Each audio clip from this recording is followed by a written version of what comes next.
So I'm up here on Table Mountain, and this is a great training hike to get yourself comfortable with exposure.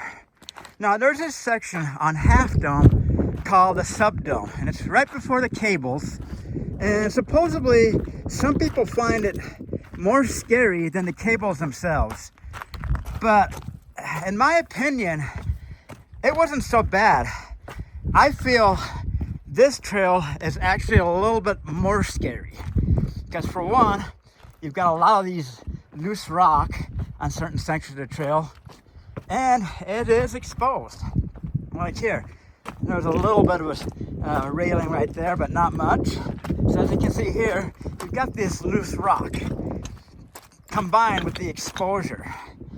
So yes, I feel I'm a little less comfortable on this than I was on the Subdome, and hence that's why this makes for the optimal training hike to get yourself comfortable with exposure. Because then when you get to the Subdome, you'll be like, oh, that wasn't so bad. Because here, as you can see, wouldn't want to fall on that. And it's even, sometimes I might even get to a couple of sections here where I'm kind of grabbing onto the rock, because it's a little intimidating up here. Like I said, you slip, you're going all the way down. So this is Table Mountain. Fun hike. It's about a mile and a half all the way to the end of the trail, in which you get some pretty cool views. And I'll have to make a longer video showing the entire hike from the parking lot, Artist Point down there, all the way to the very end. And what's cool about it is you can kind of pick your way once you get to the top, up there. Once you get up to the top up there, you're on the top of Table Mountain, and you can kind of pick and choose how you want to get to the very end of the trail. And then you've got both views of Mount Baker and Shuksan, which is right in front of me. Baker, that's Baker right there. And it's funny because you got the Mount Baker ski area down there. You can't really see the lift, but that's the Mount Baker ski area way off in the distance, a couple miles from here. Well, actually, the ski area is actually just right over there. So I take that back. It's actually pretty close, but yet it's actually closer to Mount Shuksan. So it would be, I've always wondered why they don't call it Mount Shuksan ski area. But I think more people are familiar with Mount Baker.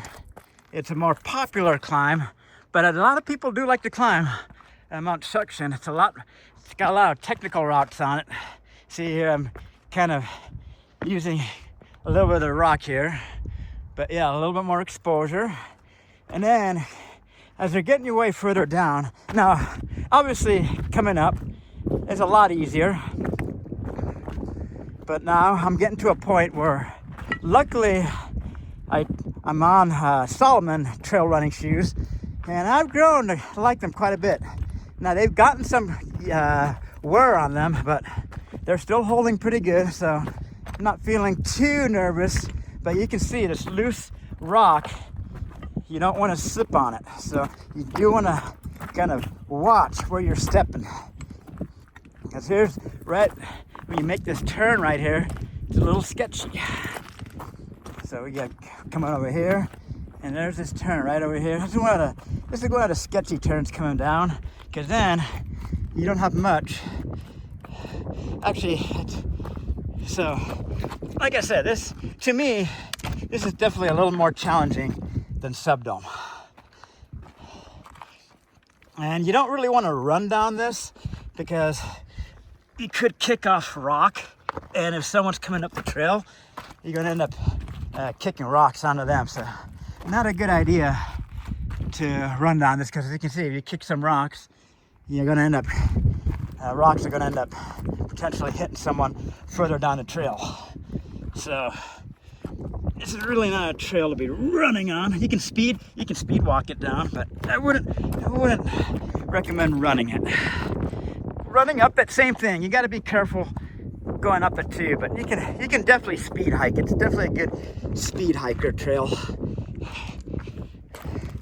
And they don't, let's see what else. Yeah, so yes, I'm getting closer to the bottom. So now the exposure, it's not getting, it's lessening, but now, like I said, you got more of this loose rock the further down you get. But once you get to this, once you get down here, you're pretty much home free. And you can give yourself a big pat in the back for making it up and down Table Mountain. I wouldn't say it's for the faint of heart, but if you're in the Seattle or Bellingham area, or you're making a trip to Washington and you've got Half Dome in your itinerary, I highly recommend Table Mountain to get comfortable with both the subdome, and it can also help you get comfortable with the cables too, with that exposure factor. So there you have it, guys. Hope you guys enjoyed my opinion and kind of show you guys walking down Table Mountain Trail. Yep, you're literally going up a mountain. All right, happy trails.